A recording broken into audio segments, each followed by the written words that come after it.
One man was there who had been an invalid for 38 years.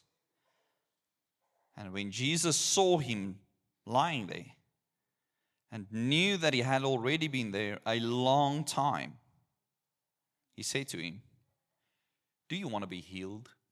But Jesus asked this question, very unusual question. A question that asked this man to honestly think and consider why he's here. Jesus said to him, "Get up, take up your bed, and walk." When Jesus gives us a command, He always gives you the strength to do the command. When Jesus tells you to do something, He always equips you. And that might mean that you need to take a step of faith because you've never done that. Jesus comes and He speaks directly to this person's problem. And more than that, He equips this man to be able to step out in faith to do this.